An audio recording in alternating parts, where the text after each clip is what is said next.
Silent night, holy night।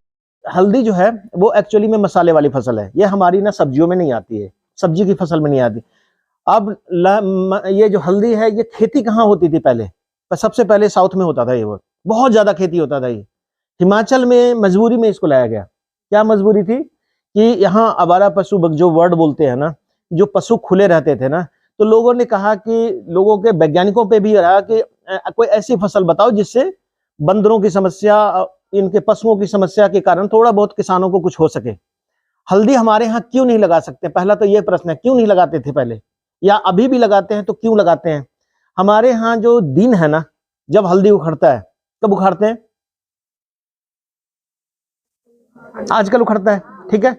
तो आजकल उखड़ता है तो उखड़ने के बाद इसको सुखाने की जरूरत पड़ती है। प्रोसेसिंग करेंगे, सुखाएंगे। आप जब आप सुखाएंगे तो हमको चाहिए लंबा धूप। कितना धूप चाहिए? कम से कम 13 से 14 घंटे का धूप चाहिए। तब ये हल्दी जो है आपका कैसा बनेगा, जैसा मार्केट में बिकता है। उससे पहले उतना घंटा अगर धूप नहीं मिलेगा तो उसको आप सुखाओगे तो वो कैसा हो जाएगा? सिकुड़ जाएगा। वो वैसा नहीं बनेगा जैसा आप बाजार से खरीद के लाते हो। तो हमारे यहाँ का क्लाइमेट उसके प्रोसेसिंग के लिए फायदेमंद नहीं है। मतलब आप इसका पाउडर बना करके बेच लो, that is a good thing, लेकिन या उसका मार्केटिंग कर लो। लेकिन जब अगर आप इसको जैसा साबुत मार्केट से खरीद के लाते हो ना, आप लोग देखा है ना हल्दी, तो हल्दी की गट्ठी देखी है आपने कैसी होती है? सॉलिड होती है, बिल्कुल सूखा हुआ होता है ना। और वो मतलब वैसा कभी बना करके देखा कि बिल्कुल वैसा ही हल्दी आपके सूख करके बना हो? कभी नहीं बनेगा। तो सबसे पहला तो आप यहां से शुरू करो कि ये हल्दी हमारे लिए वो उस टाइप से फायदेमंद नहीं है कि अगर हम हल्दी उगा भी दिए तो हल्दी को हम कैसे प्रोसेस करेंगे कि हमको उसी टाइप की क्योंकि पाउडर तो बनाना एक डिफरेंट चीज है। और पाउडर की लाइफ नहीं होती है। पाउडर को 2 महीने से 2.5 महीने के बाद नहीं अगर उसको आप टच करोगे तो उसमें जाला लग जाता है, देखा आपने? और नहीं तो उसको बचाने के लिए क्या करते हैं, जाला ना लगे तो क्या करता है लोग, दुकानदार उसमें क्या मिलाता है? मेथी मिलाता है। मेथी का दाना है ना, उसको पीसते समय उसमें डाल देता है तो उसके साथ वो पीस जाए। वैसे वो नुकसानदेह नहीं है, तो उसकी सेल्फ लाइफ थोड़ी बढ़ जाती है, उसको थोड़ा ज्यादा दिन तक बढ़िया रखा जा सकता है।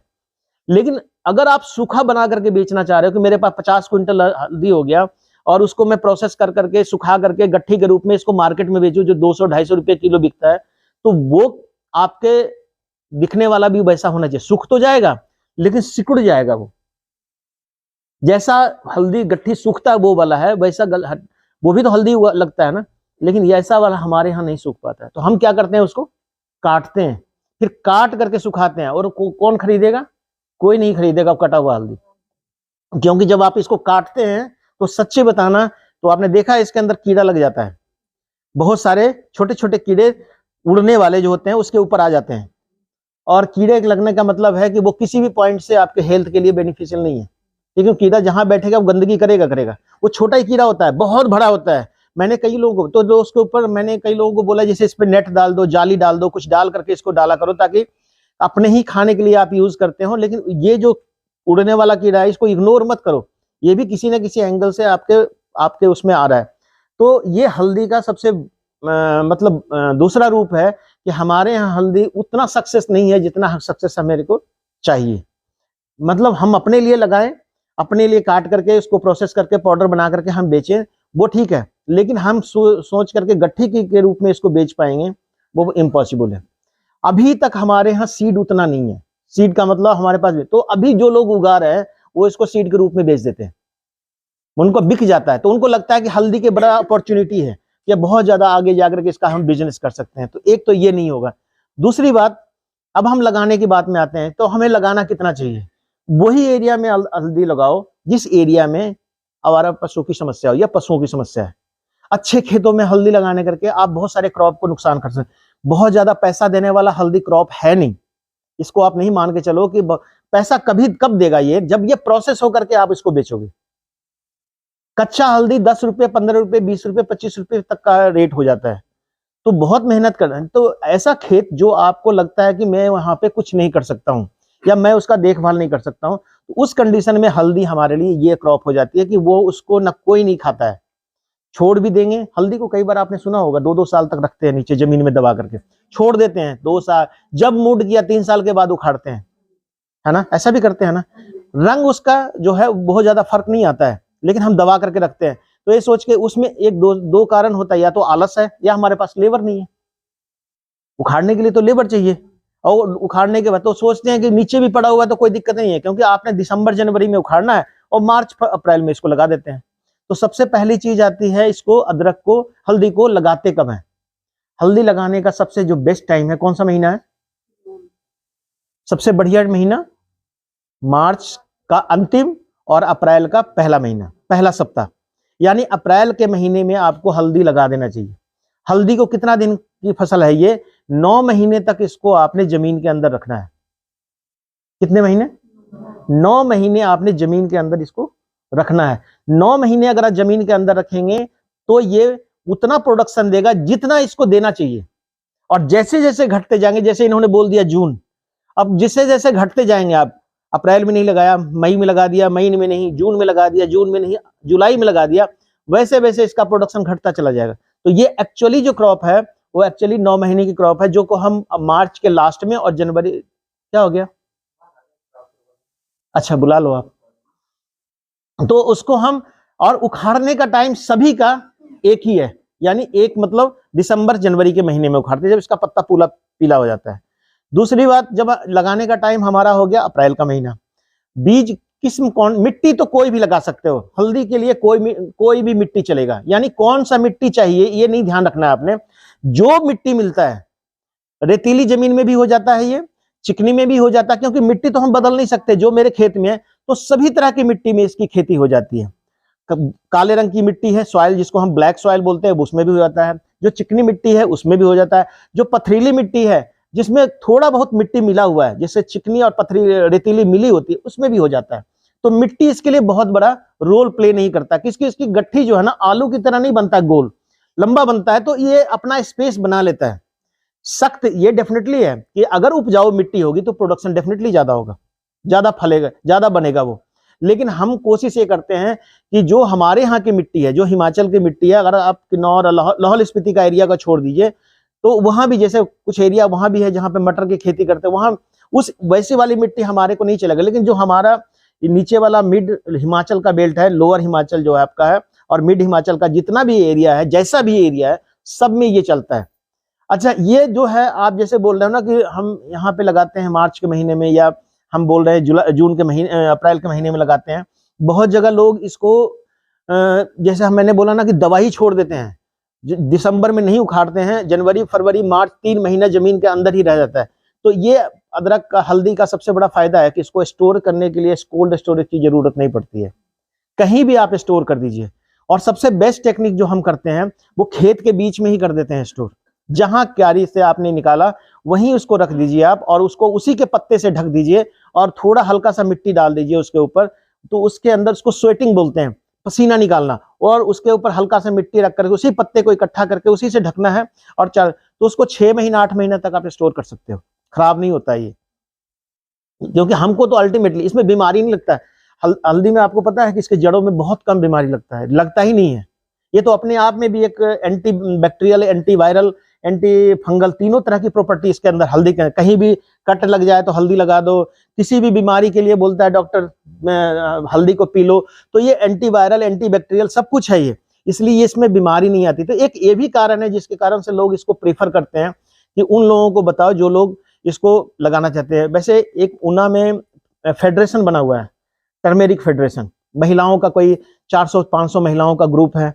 वो हल्दी उत्पादन करते हैं अपने अपने खेतों पे, और उसको फिर इकट्ठा एक जगह प्रोसेसिंग करते हैं। एक जगह बना हुआ है वहाँ, मतलब शायद हरौली ब्लॉक में है। वहाँ पे जाकर के आप कभी जाओ तो विजिट पे आप देख सकते हो, उन्होंने एक सेंट्रल पॉइंट रखा है, वहाँ पे प्रोसेसिंग होता है इसका, उबालते हैं, उबालने के बाद इसकी कटाई छटाई जो भी कुछ करते हैं, फिर उसको एक थ्रेसिंग फ्लोर बना हुआ है, बहुत बड़ा एरिया, जिसको वो सुखाते हैं। पॉली हाउस टाइप का एक ड्रायर बना हुआ है जिसके अंदर वो ड्राई करते हैं। जैसे टेम्परेचर मान ले जाए हमें चाहिए इस समय 30-35 डिग्री टेम्परेचर, तो वो टेम्परेचर बनाने के लिए वो सारा ग्लास हाउस टाइप का बनाया है उन्होंने, एक प्रोजेक्ट था उनका। तो मेरा कहना है कि वो अल्टीमेटली, क्योंकि सुखाना पड़ता है, इसलिए हमारे यहाँ जो है ना हल्दी का बहुत ज्यादा इंडिविजुअली अगर करने की कोशिश करे तो वो कैसे भी काट वाट के सुखा करके अल्टीमेटली सूखना चाहिए उनको, उससे क्वालिटी से नहीं लेना देना है। बाद में उसको हम पिसा देते हैं खेतों उसमें मशीन में जाकर के, लेकिन वो चीजें नहीं बनती है जो चीजें हल्दी में होनी चाहिए। तो तीसरा बात है कि हम मिट्टी, कोई भी मिट्टी आपका चलेगा। उसके बाद मिट्टी के अलावा इसमें किस्मों की बात है, कौन सी किस्म इसमें लगाएंगे। एक तो किस्म आपने अपने अपने घरों में रखे हुए हैं, बहुत सारे किस्म ऐसे होते हैं जो हम 10 साल से जो गांव में चल रहा है, थोड़ा सा मांग लिया, लगा दिया, छोटी छोटी क्यारियां लगा ली, तो फिर उसी का बीज रख लेते हैं। तो ये ट्रेडिशनल है। बाकी इसकी 2-3 वैरायटी है, बहुत ज्यादा वैरायटी नहीं है। साउथ में बहुत सारी किस्में हैं, 8-10 किस्में इसको डेवलप की हुई है। इसमें 3 किस्में हैं। एक तो इसको रंग के आधार पर वर्गीकृत किया गया है। एक होता है काले रंग की हल्दी, ये सुना है ना आपने, ब्लैक टर्मेरिक। आजकल बहुत इंटरनेट पे बहुत छाया, लोगों ने करोड़ों कमा लिए इससे। हल्दी उपजा करके, हल्दी, ब्लैक हल्दी, उसका जो अंदर वाला होता है, या ब्लैक जिंजर बोलते हैं। एक ब्लैक हल्दी टाइप का भी होता है, वो काला रंग का उसका जो अंदर का होता है। दूसरा है पर्पल, इसका येलो कलर का, बिल्कुल पीला होगा। और एक होता है थोड़ा सा, क्या बोलते हैं इसको, लाल टाइप का। हमारे आपके यहाँ किस टाइप का हल्दी है? जब उसको तोड़ते हैं गट्ठी को तो कैसा निकलता है? लाल पुरानी पुरानी होती है ना, 3 साल की नहीं, लाल होती है। ये गलत फहमी है आपकी। हाँ, मैं वही बोल रहा हूँ। हमारे यहाँ जो वैरायटी है, किस्में हैं, वो है हमारा पालम लालिमा और पालम पीताम्बर।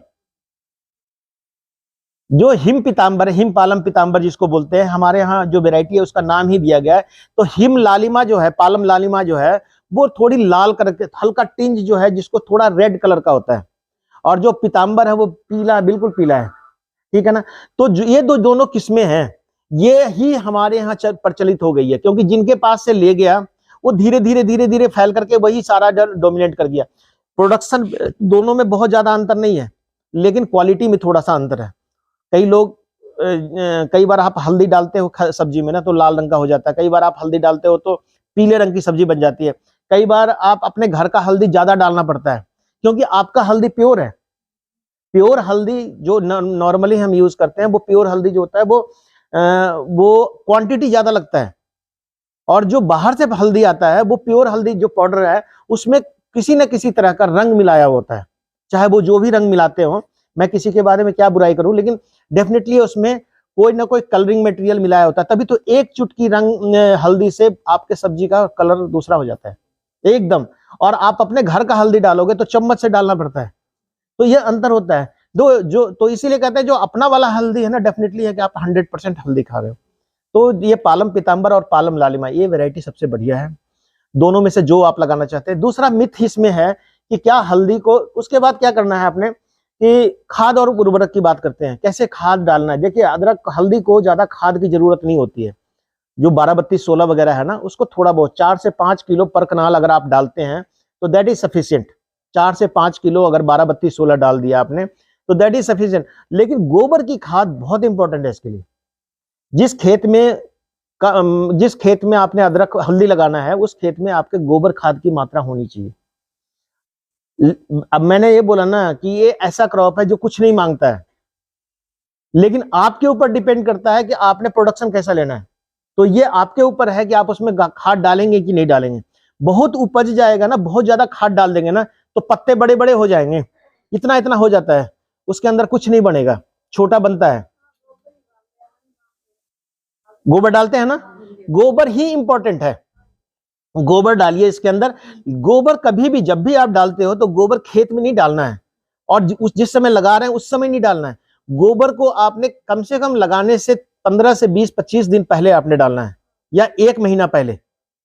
गोबर का फायदा तभी उस क्रॉप को मिलेगा अगर आप 1 महीना पहले। वैसे तो हम कहते हैं कि 2 महीना पहले गोबर डालेंगे तो उस क्रॉप को मिलेगा, अदरवाइज उसके अगली क्रॉप को मिल जाता है।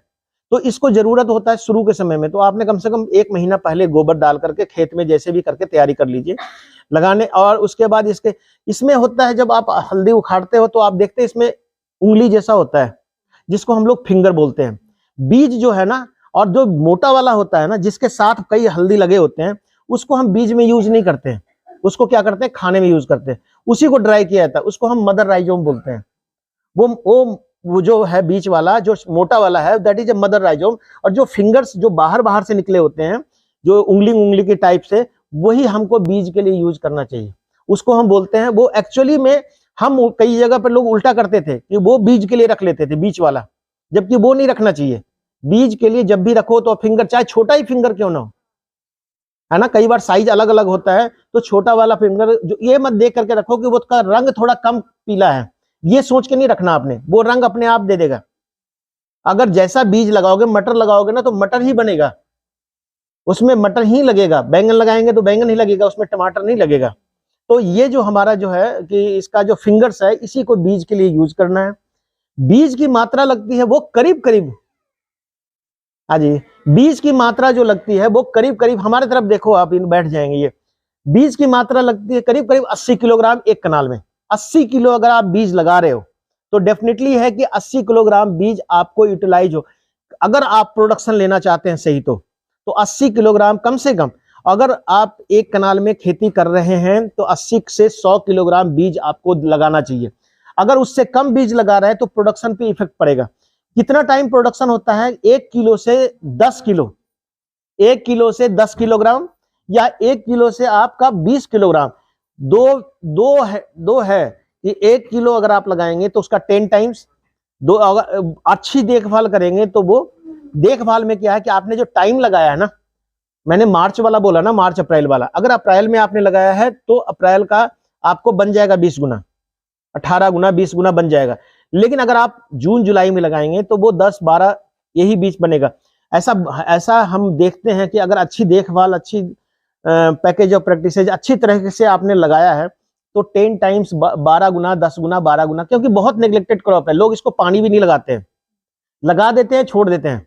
अगर बारिश हो गई तो ठीक है, नहीं हुई तो कोई पेन लेने नहीं जाता कि हाँ मैंने हल्दी में जाकर के पानी लगाना है। लेकिन चूंकि प्रोजेक्ट की तरफ से है तो जरूर पानी लगाना चाहिए। इसका जो 3 महीना है ना, अप्रैल, मई और जून, ये 3 महीने आपको पानी देना चाहिए। अगर इस समय आप पानी नहीं देते हैं, बाद के पानी देने का कोई फायदा नहीं है। तो जो पानी इसको चाहिए वो शुरुआत में ही चाहिए, अप्रैल, मई, जून के महीने में। इस समय अगर पानी की व्यवस्था नहीं है तो आप लगा दो, आपको कोई रोकने थोड़े जाएगा। लेकिन डेफिनेटली है कि आपको, जैसे कनक में पेन लेते हैं ना आप, कि हमको जाना है भाई, कनक 21 दिन का हो गया, 22 दिन का हो गया, तो हमने कनक को पानी लगाना है, नहीं तो कनक हमारा प्रोडक्शन ज्यादा नहीं होगा। तो लेकिन अदरक, हल्दी में ये डेफिनेटली है कि आपको 3 महीने में कम से कम 4 से 5 पानी आपको लगना चाहिए।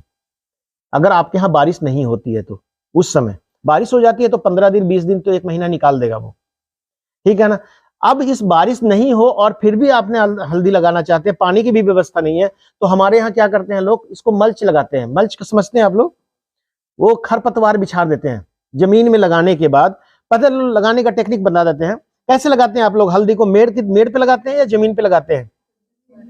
मतलब सिंपल फ्लैट में। देखिए, लगाना जमीन में नहीं चाहिए, इसको मेड़ पे लगाओ आप। इसका ये ऐसे नहीं, जहां बनता है वो ना, वो ऐसे ही बनता है जैसे आलू की तरह, आलू की तरह लगता है। लेकिन आपको मैं बताऊं, अगर ज्यादा प्रोडक्शन लेना है तो डेफिनेटली आपको इसको मेड़ पे लगाना है। मेड़ पे लगाएंगे तो इसकी प्रोडक्टिविटी, इसमें मिट्टी चढ़ाना जरूरी है। आप शुरुआत में क्या कीजिए, खेत बना लीजिए, फ्लैट, सुन लीजिए आप लोग, फ्लैट खेत बना लिया, क्यारियां बना ली, उसमें आपने अदरक के गठियां रख दी। इसके बीज को ट्रीट करने की जरूरत नहीं है, मैं आपको बताता हूं, बीज का उपचार की जरूरत, मैंने आपको बोला ना कि ये एंटीवायरल, एंटी कैंसर सब कुछ है, ये एंटी फंगल है, सब कुछ है, इसमें बहुत ज्यादा ट्रीटमेंट की जरूरत नहीं पड़ती है। इसका बीज को नुकसान नहीं पहुंचाता है, कोई कीड़ा भी बहुत कम खाता है। तो आपने बीज को खेत में बना दिया, क्यारी के बीच में आपने लंबे में उसको इतने दूरी पे, करीब करीब 1 गट्ठी पे आपने उस गट्ठियों को रख देना है। और उसके बाद उसी दोनों लाइन के बीच की दूरी कम से कम आपने 45 सेंटीमीटर, 40 से 45 सेंटीमीटर आपने रखना है। कितना सेंटीमीटर? 1.5 फुट करीब करीब, है ना। दोनों के बीच में, लाइनों के बीच में गट्ठी रखने के लिए, प्लेन खेत है ना अपना, क्यारी है, उसमें आपने रख दिया बीज को इतनी इतनी दूरी पे। और रखने के बाद आपने इसको ढकना है, तो वहीं से मिट्टी उठा करके थोड़ा थोड़ा डाल दीजिए आप, थोड़ा थोड़ा, हल्का सा डाल दिया आपने। अब इसका तरीका क्या है ना, कि जब आप हल्दी रख देते हैं तो रखने के ऊपर जो गोबर, आपको मैंने बोला ना कि गोबर या तो आप खेत में पहले मिला दीजिए, जिस समय आप 1 महीना पहले, उसी समय मिट्टी में। नहीं तो आपके पास अगर कम गोबर की मात्रा है, आप, कई लोगों के पास पशु बहुत कम होते हैं, खरीदना पड़ता है गोबर, तो उसके ऊपर ही गोबर डाल देना है। प्योर गोबर नहीं डालना है। गोबर को आपने थोड़ा, मतलब प्योर का मतलब जो गोबर आप लेकर के आएंगे, मैल, कच्चा गोबर नहीं डालना है, वो मैल को ही थोड़ा थोड़ा उसी बीज के ऊपर आप रख दो। रखने के बाद उससे मिट्टी से हल्का हल्का आप मिट्टी चढ़ा दो, हल्का चढ़ाना है। फिर जैसे जैसे उसमें पानी लगा के छोड़ दीजिए, या नमी वाला खेत है तो एक 15-20 दिन के बाद उसमें से कल्ले निकलने शुरू हो जाएंगे। जब वो निकले ना, जब 3-3 4-4 निकल जाते हैं, उसके बाद आपने एक बार जबरदस्त मिट्टी चढ़ानी है, उसके बाद चढ़ाओ आप मिट्टी। क्योंकि उससे क्या होगा ना, जो खरपतवार निकलने होंगे ना वो सारे निकल जाएंगे। उसके बाद इसमें बहुत ज्यादा घास की प्रॉब्लम नहीं होती है। हल्दी का पत्ता बड़ा होता है, देखा है आपने, और उसके पत्ते बड़े होने से इसके जमीन के नीचे का जब शेड पड़ता है ना, छाया पड़ती है ना, तो उसमें खरपतवार नहीं होता, घास वगैरह बहुत कम निकलता है। तो शुरुआत के 2 महीने ही आपको खरपतवार निकालना है, उसके बाद इसमें कुछ नहीं करने की जरूरत है। तो जो मिट्टी आप चढ़ाएंगे उस समय 1-1.5 महीने के बाद जब पौधे निकल जाते हैं, जब खेत में आपको लगेगा कि सारे पौधे मेरे निकल करके बाहर आ गए, तो एक बार अच्छी तरह से उसको मिट्टी चढ़ा दीजिए। और मिट्टी चढ़ाने के बाद आप उसको सिंचाई वगैरह जैसे भी आप करते हैं, नालियां बन जाएगी, जैसे आलू में बनता है वैसे नालियां बन जाएगी, और उसके बाद आप इसको छोड़ दो ऐसे ही। अब इसमें आता है कि अगर आपके पास पानी कम है तो हम क्या करते हैं, इसमें मल्च बिछा देते हैं। मल्च का हमारा क्या करते हैं, सूखे पत्ते वगैरह डाल दिया, या जहां पर धान की खेती होती है, आप लोग के एरिया में धान तो होता है, तो धान का जो पुआल होता है, क्या बोलते हैं उसको आप लोग, पुआल ही बोलते हैं। तो वो पुआल होता है ना, वो सबसे बढ़िया मल्च का काम, दुनिया में सबसे बेस्ट मल्च जो है ना वो पुआल ही है। कनक वाला नहीं, जो इसका है, धान का है, जिसका दाने निकालने के बाद जो बच जाता है ना, दैट इज, तो उसको हम फैला दो पूरे खेत पे, तो उससे आपको पानी लगाने की आवश्यकता नहीं होगी। लेकिन ये तब करो आप जब आप एक बार मिट्टी चढ़ा दो। मिट्टी चढ़ा दिया आपने, उसके बाद पूरे खेत में, मोटा भी आप चाहो तो पूरे खेत में आप हल्का हल्का लेकर के ऐसे ऐसे डाल दो, पत्ते के ऊपर भी लग जाए तो कोई दिक्कत नहीं होता है ना, खुला हुआ होता है ना, उसको थोड़ा फैला दो ताकि मिट्टी कम से कम इतना लेयर उस पर बन जाए, और वो मिट्टी दिखनी नहीं चाहिए पूरे खेत में, नाली वाली सब में डाल दो आप। इसका फायदा क्या होगा ना, कि जो नमी नीचे रहेगी वो नमी हर समय बनी रहेगी, और जो दिन में धूप आएगा, जो मार्च अप्रैल में जो तेज धूप होगा, उससे क्या होगा, जमीन गर्म नहीं होगा। जब जमीन गर्म, हल्का जो भी गर्म होगा, जो नीचे से नमी को रात को निकालेगा, और रात का नमी वही ट्रैप हो जाएगा। सो नहीं आप आगे बैठ गए, आपका पड़ोसी, आपको थोड़े बोल रहा हूं मैं, आप ही को बोल रहा हूं मैं। गिर जाओगे आप, बस में बैठे हो आप, आगे बैठ के सोओगे तो मैं भी नींद आ जाएगी मुझे भी, है ना। ठीक है, आई बात समझ में। आपने हल्दी नहीं लगाना है, उनको बोल रहा हूं। हाँ ठीक है, तो उसके बाद क्या करना है आपने, वो उसको मल्च को बिछा दिया, तो आपके लिए 3 काम बच गया। सिंचाई नहीं करने का, सुन लो, सिंचाई करने का काम बच गया, सिंचाई नहीं करनी है। अब क्या पूछने लगे उनसे हालचाल आप। तो सुनिए, जब हम पुआल डालेंगे ना, उससे 3 फायदा होगा। एक, सिंचाई नहीं लगेगी, दूसरा, एक भी खरपतवार नहीं आएगा, और तीसरा, वो जब मल्च सड़ेगा 6 महीने में तो वो खाद बनेगा, और जब वो खाद बनेगा तो वो हल्दी आपका देख लेना, उसका रंग भी आएगा और उसका साइज भी बनेगा ठीक ठाक। बहुत पानी नहीं चाहिए हल्दी को, लेकिन बहुत सूखा भी नहीं चाहिए। और खेत में जिस समय उसमें गांठें बनने लगती है, वो करीब करीब जुलाई से बनना शुरू होता है, जुलाई अगस्त में। जब वो गांठें बनने के लिए उसको मिट्टी चाहिए नम मिट्टी तभी रहेगा जब एक समान, जब आप उसको उसके ऊपर पुआल डालोगे तो ये यहाँ पे नहीं होता है। लेकिन पुआल आप लोग जला देते हो, क्या करते हो, पशुओं को खिलाने के लिए रखते हैं ना, जो बच जाता है ना, जो पशुओं खा पी करके थोड़ा बहुत नहीं बच जाता है, उसको इधर उधर नहीं फेंक करके उसको जमा करके आप इकट्ठा करके रखते रहिए। जो गोबर के खेत वगैरह, गोबर वगैरह से, जैसे पशु तो सारा तो नहीं खाता है, 10% 20% तो हर दिन बर्बाद होता है, उसको भी आप गोबर के साथ ही ढेर में डाल देते हो, उसको थोड़ा छांट लिया करो आप, या आपके पास एक्स्ट्रा है तो बहुत ही बढ़िया बात है। नहीं तो कई बार लोग सर्दियों में इसको जलाते भी है ना, खेत में आग वगैरह सेकने के लिए, उसको रखिए आप, उसको फैला दिए, that is the one of the best. इसको माना भी जाता है कि मल्च इससे बढ़िया कुछ भी नहीं है। और इसके बाद इसको उखाड़ना है सीधा जाकर के। तो हमारे उधर तो ये जो धान की खेती होती है तो उसके ऊपर से घास नहीं, घास भी डाल सकते हैं, सबसे बढ़िया पत्ता, सूखा पत्ता। अब आपको सूखा पत्ता कैसे मिलेगा, जब सर्दियों का मौसम आजकल आया ना, आजकल सूखे पत्ते खूब गिरते हैं। पाइन का भी रख सकते हो आप, पाइन का भी पत्ता रख सकते हो, वो सारे पत्ते आप इकट्ठा करवा के, इसमें आप जानते हो हल्दी, अदरक की खेती होती है कहाँ, क्या बोलते हैं, सिरमौर साइड में, वहां सारे लोग यही काम करते हैं। अदरक के लिए उनके पास मल्च होता ही नहीं है, तो वो पाइन के पत्ते पूरे गांव में इकट्ठा कर करके अपना ढेर ढेर बना के रखते हैं। अदरक भी सेम टाइम में लगता है, अप्रैल के महीने में ही, और वो नवंबर दिसंबर में जनवरी में जाके उखड़ता है। और उनका सब उनके नाम पे उस एरिया में जो नदी बहती है जिसको हिमगिरी नदी कहते हैं, उसी के नाम पे उनका वैरायटी का नाम रखा हुआ है, जो हिमगिरी जो वैरायटी है।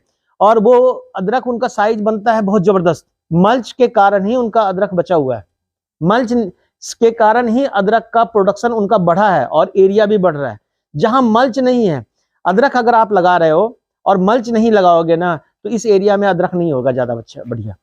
जहां खास करके नीचे वाला एरिया जो जहां पर थोड़ा गर्मी पड़ता है, वहां नहीं बढ़िया होगा। मल्च बहुत जरूरी है, मल्च उसको रिक्वायरमेंट को पूरा कर देता है। ऐसे तो बोलते हैं कि अदरक वहीं बढ़िया होती है जहां बहुत ज्यादा बारिश होती है, जहां बारिश ठीक ठाक होती है। लेकिन हल्दी के मामले में मैंने बोला कि अगर मल्च लगाओगे तो बढ़िया होगा। बाकी इसके लास्ट में और कुछ नहीं करना है, उखाड़ना है। उखाड़ करके प्रोसेसिंग हम बाद में बताएंगे, नहीं तो प्रोसेसिंग बताएंगे तो एक ही क्लास होगी। फिर उसको हम उखाड़ करके और उसको हम क्या करते हैं, ढेर बना के, धोते धाते नहीं है, इसको ढेर बना के पहले रख देते हैं। मैंने बोला ना, उखाड़ लीजिए, उखाड़ना के बाद उसको ढेर बना के रख दीजिए। रखने के बाद उसी के पत्ते को इकट्ठा कर लीजिए, पत्ता है ना हल्दी का ना, उसी के पत्ते को इकट्ठा कर लीजिए और उसी से उस ढेर को ढक दीजिए अच्छी तरह से। और उसके ऊपर हल्का हल्का मिट्टी डाल दीजिए ताकि वो पत्ते उड़े ना।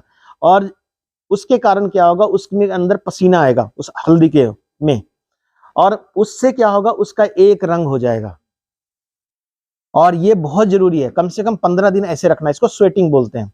10-15 दिन आपने ऐसे रखना है। उसके बाद हल्दी वहां से निकालिए तो मिट्टी थोड़ी भुरभुरी हो जाएगी जो उसके साथ चिपका हुआ है। फिर सारी जो फिंगर्स है ना, जो उंगली है उसका, सब अपने आप आपको साफ दिखेगा, धोने का जरूरत नहीं पड़ेगा। फिर आप उसको तोड़ करके छांट करके रख लीजिए। जड़ होता है इसमें सबसे नुकसानदेह, जो मदर राइजोम होता है, जो बीच वाला होता है, उसमें जड़ बहुत निकलता है, तो उसको आप पहले छांट के रख लीजिए। और उसके बाद उसको बैठ करके आपने जड़ों को काटना है, तब आप उसको प्रोसेसिंग के लिए आप डालोगे। तब उसको हम बहुत सारे, यहाँ तो लोग उबालते नहीं है, बहुत सारे जगह हम जो एक्चुअल प्रोसेस है वो उबालना है। इसमें है स्वेटिंग करना, फिर क्लीनिंग, धोना, फिर उसके बाद इसको तोड़ना, फिर तोड़ने के बाद इसको बॉयल करना, बॉयल करने के बाद इसको ठंडा करना, ठंडा करने के बाद इसको ड्राई करना, ड्राई करने के बाद इसको पूरी तरह जब ड्राई हो जाती है तब जाकर के इसको ग्राइंडिंग होती है, तब इसकी पिसाई होती है। नहीं, तब होती है कलरिंग।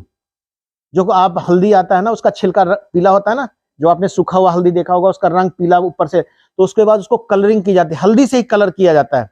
ड्रम होता है, ड्रम के बीच में बड़े बड़े बॉयरल में जो पानी उबलने वाला होता है, उसके बीच में उस हल्दी को डाल करके उसका रंग निकाला जाता है, मतलब गाढ़ा घोल बनाया जाता है। फिर उसमें डाल करके, कई जगह तो मिट्टी में मिलाते हैं थोड़ा बहुत, और उसके बीच में उसको घुमाया जाता है। फिर धीरे धीरे उसके ऊपर रंग चढ़ जाता है।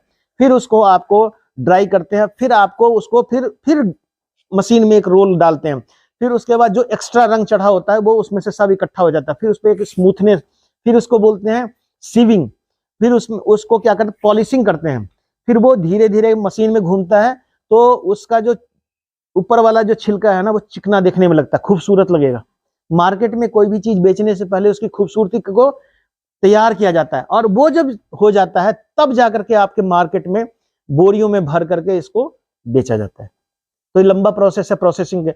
आपके यहाँ क्या है, आपके यहाँ हल्दी को उखाड़ते हैं, तोड़ते हैं, सफाई करते हैं, फिर उसको काटते हैं, काट के किसी ने बॉयल किया तो किया, नहीं तो नहीं बॉयल किया तो उसको ऐसे ही हम उसको सुखाने की कोशिश करते हैं। ठीक, कीड़े भी खाते हैं, मक्खियां भी खाती है, सब कुछ, क्योंकि टेम्परेचर तो होता नहीं है उतना।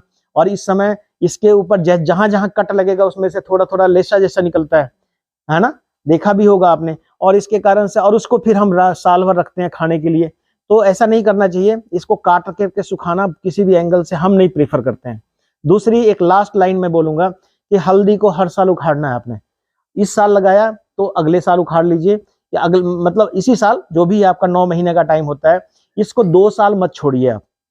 अगर आपने 10 किलो हल्दी लगाया है ना, तो मैं सिंपल आप लोगों को बताता हूं, तो वो 100 किलो बन जाएगा, 100 किलो हल्दी। लेकिन 10 किलो को आप 2 साल रखोगे तो 200 किलो नहीं बनेगा, वो 100 से 110 किलो होगा, 115 किलो होगा, ऐसा ही बनेगा।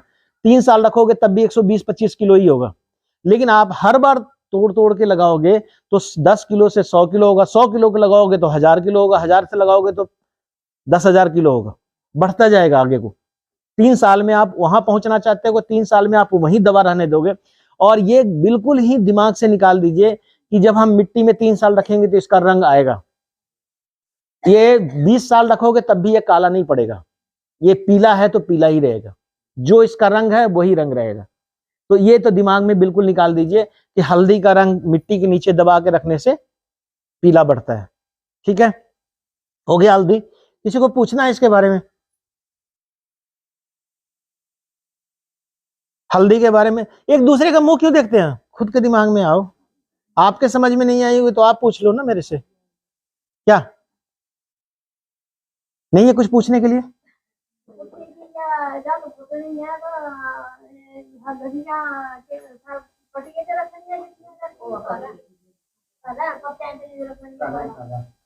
क्या बोला उन्होंने? बोला कि जब हम उसको निकालेंगे, अब सब बोलने लग गए। जब हम उसको निकालेंगे तो खेत में ही रखना है उसको, उसी खेत में। हाँ, जरूरी नहीं है पड़ोसी के खेत में रख दो।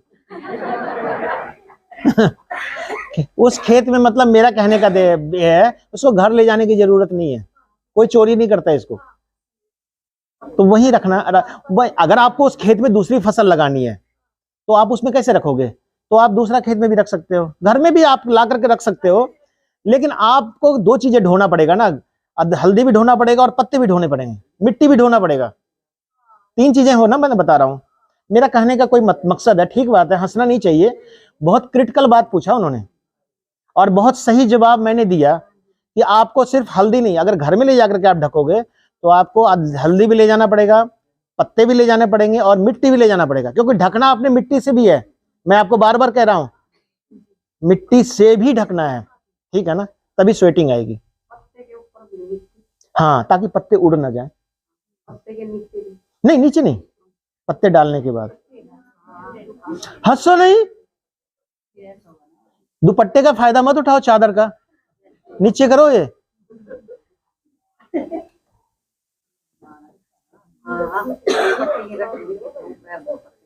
कोई कंफ्यूजन रह गया? हाँ, अगर हल से, हाँ हाँ, अरे सर क्या बात कर रहे हैं, तो सोने पे सुहागा है। किसने बोला कि हल से नहीं करना चाहिए? मैंने तो कभी नहीं बोला। हल तो हमारा जो एक्चुअल ट्रेडिशनल फार्मिंग था वो तो हल से ही चलता था। हल का मतलब पशुओं वाला हल की बात कर रहे हो ना आप? हाँ हाँ, बहुत बढ़िया बात है यार। आप प्राउड क्या, आप मेरे को फोटो भेजना जरा। तो मेरे को जब आप प्लॉग करते हैं ना, मेरे को नहीं मिलता, मैं बहुत कोशिश किया। अगर आप प्लॉग करते हैं तो मेरा नंबर, मैं अभी थोड़ा वीडियो कॉल और वो भी करूंगा, आप लोग को लिंक दूंगा। आप मेरे को 5 मिनट का वीडियो भेजना यार, प्लीज, रिक्वेस्ट है। जब आप प्लॉग कर रहे हैं तो उस बैल के जोड़े या जो भी आप लगाते हैं, हाँ, जो भी है आपका, मेरे को प्लीज रिक्वेस्ट है, क्योंकि ये चीजें अब खत्म हो गई है सर, हमें फोटो भी लेने के लिए नहीं मिलता है। हाँ, नहीं, अच्छी बात है, वेरी गुड। अब बहुत बढ़िया बात है, बहुत बढ़िया, बहुत बढ़िया। और कुछ पूछ हल्दी के बारे में, ताकि क्रॉप दूसरा कवर करूं मैं आपका। सर एक क्वेश्चन, जैसे हमने हल्दी, सुन लीजिए प्लीज। हल्दी निकाली ना हमने, हाँ, साथ में बीज डाल दिया, जैसे वो हाँ हाँ डाल दिया ना, हाँ, फिर उसके बाद उसको ढक दिया और उसके ऊपर हमने कनेक्ट भी लगा दिया ऊपर से। देखिए मैं आप बताता हूँ, आप हल्दी कब उखाड़े हुए? हमने उखाड़ी, सुन लीजिए, मैं इनके प्रश्न का जवाब इन्हीं से लेता हूँ ना। नवंबर में उखाड़ना है। नवंबर में हल्दी को उखाड़ देते हैं। कैसे उखाड़ दोगे? नवंबर में हल्दी के पत्ते पीले हो जाते हैं। अब ये आप नवंबर में नहीं सूखेगा हल्दी ना, नहीं सूखता। तो वो तो आप कुछ भी कहते हो। तो अदरक के लिए भी मैं कहता हूँ, सितंबर में अदरक उखड़वा देता हूँ मैं लोगों को, जिन्होंने अदरक लगाया है उनको बोलता हूँ इनको लगा दो दरवाजे को थोड़ा सा। आपका काम ही यही है, देखा करो, बंद तो बंद कर दिया करो आप। कि अदरक जब हम लगाते हैं तो अच्छा पैसा अगर आपने कमाना है ना, जब कच्ची हल्दी अदरक, कच्चा अदरक होता है ना, उसका रेट पता क्या होता है? 150, 200, 250 रुपए किलो, जब वो सफेद रंग का होता है। तो हम किसान को भी कहते हैं कि अगर आपने पैसा कमाना है ना, तो कच्चे हल्दी अदरक भी आप उखाड़ दो, और वो उखाड़ेंगे आप तो वो तो बिक जाएगा मार्केट में, लेकिन हल्दी नहीं बिकेगा आपका। तो अगर थोड़ा नुकसान तो होगा। अगर आप चाहते हो कि मैं हल्दी भी लूं और साथ में कनक भी लूं, तो उस कंडीशन में आपको नवंबर, क्योंकि कनक की बिजाई तो हर हालत में नवंबर में पूरी हो जानी चाहिए, इसके बाद आप नहीं जा सकते। नॉर्मली अर्ली वाली हम अक्टूबर में लगा देते हैं, लेट वाली, मिड और लेट दोनों ही नवंबर में लगता है। तो मेरे समझ से अगर आप आपको लगता है कि मेरा हल्दी, मुझे ऐसा ही हल्दी चाहिए, तो आप तो कर सकते हो। अदरवाइज मैं नहीं समझता कि ये इसमें बुद्धिमानी है। आप दूसरा फसल क्यों नहीं लेना चाहते? जैसे आप कनक के पीछे इतना क्यों पड़े हो? मैं इसलिए बोल रहा हूं कि कनक हमारे लिए बहुत इंपॉर्टेंट क्रॉप नहीं है। हम कनक खाते जरूर हैं, लेकिन कनक के लिए हल्दी को उखाड़ देना ये ठीक नहीं है। प्रश्न अच्छा था, चलो आपके कंफ्यूजन जो भी कोई आपको, क्योंकि एक्चुअली हल्दी का रंग जिस समय पत्ते जब तक पूरे पीले होकर के अपने से गिर न जाएं तब तक नहीं उखाड़ना प्लीज। जब तक उसके डंठल जो है ना वो हरापन है, डंठल में भी अगर डंठल भी हरा है तो भी नहीं उखाड़ना है आपने। सेम ही चीज अदरक के लिए। अदरक के लिए तो अदरक के, मैंने बोला ना, अदरक में पैसा देखा जाता है, मार्केट में उसकी डिमांड बनी होती है। तो अदरक को तो हम अगस्त सितंबर से भी उखड़वा देते हैं लोगों को, कहते हैं कि अगर आपको पैसा मिल रहा है तो आपको उखाड़ दो, 4 महीने पहले बिक लो। हाँ हाँ बिल्कुल, अदरक को आप कर सकते हो, लेकिन मार्केट में बिक जाता है ना, लेकिन ये आपका वाला नहीं बिकेगा, है ना। थोड़ा कलर भी नहीं आएगा, उसमें थोड़ा पानी टाइप का रहेगा, ज्यादा वाटर कंटेंट रहेगा। हम इसलिए उखाड़ने के बाद भी, पत्ते के काटने सूखने के बाद भी हम कहते हैं कि इसको 15 दिन तक एज सच ही छोड़ दो। जब पूरा ही खेत बिल्कुल सूख जाएगा तो, और उसमें उसके बाद पानी नहीं लगाना है, कम से कम 1 महीना 15-20 दिन लास्ट की। और उसके बाद जब आप उखाड़ने जाओ तो बहुत लोगों को हम कहते हैं कि उसमें पानी लगा दो, पानी लगा दो, आप सिंचाई कर दो। सिंचाई करने के बाद आप 3 दिन के बाद उसको उखाड़ेंगे ना तो उससे नुकसान नहीं होगा, आसानी से पूरा का पूरा गट्ठी आ जाएगा बाहर। तो हम पानी इसलिए लगवाते हैं, लेकिन वो 1 महीना लास्ट का, ताकि हल्दी का एक्चुअल जो रंग है ना, एक्चुअल ढंग जो है उसका, वो आ जाए उसमें। जैसे आलू में कहते हैं, आलू में भी हम वही कहते हैं, या आलू का पूरा, लेकिन आलू में आज के लोगों के पास टाइम ही नहीं होता है ना। आलू तो होता है कि मैंने उखाड़ करके खाना है, कच्ची फसल होती है, बहुत कच्चे में बेच देते हैं, हरा ही फसल रहता है तभी उखाड़ लेते हैं। दूसरा फसल भी होता है तो हमारे को चाहिए आलू जल्दी जल्दी, मार्केट में 20 रुपए किलो, 25 हो गया, किसान देखता कोई तो कुछ नहीं है कि हरा पर। लेकिन जो स्टोरेज करने का आलू है, जिसको कोल्ड स्टोरेज करते हैं, उसको कम से कम पत्ते सूखने के बाद, पूरे खेत में पत्ते सूख करके फैल जाते हैं, उसके बाद दरारें पड़नी शुरू हो जाती है ना, उसके मिट्टी में, तब उसके बाद हम उसको, तब भी 10-15 दिन छोड़ के फिर हम उखाड़ते हैं, तो उसके छिलके बनते हैं मोटे, फिर उस छिलकों के कारण हम उसको कोल्ड स्टोरेज करते हैं। कच्चे आलू का कभी कोल्ड स्टोरेज नहीं होता है, वो लॉन्ग टाइम चलेगा बिल्कुल। इसीलिए पक्की फसल का मतलब पक्का छिलका, कच्ची फसल का मतलब कच्चा छिलका, जिसको हम छीलने की जरूरत नहीं पड़ती है। पानी के बीच में ऐसे से रगड़ेंगे हाथ से, वो छिलका उतर जाएगा। दैट इज ए कच्ची फसल। उसको हम स्टोर नहीं कर, उसको ऐसे घर में छोड़ दोगे 3 दिन के बाद काला पड़ जाएगा। और वो जो आलू होगा पक्की फसल, वो कभी काला नहीं पड़ेगा। ठीक है, और कुछ पूछना है इसमें?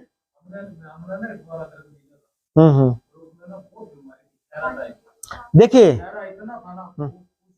अदरक को अगर आपने बिजाई करना है ना, अदरक बीजना है आपने, तो अदरक को सीड ट्रीटमेंट जरूर कीजिए। बीज का उपचार हल्दी का मैंने नहीं बताया, लेकिन अदरक का जरूर करना चाहिए। बीज का उपचार, जब आप बीज लाते हैं तो बीज को M45 और डायथेन M45 और बेबिस्टीन से, या फिर कॉपर ऑक्सीक्लोराइड जो आता है COC, उससे आपने बीज का उपचार जरूर करना है।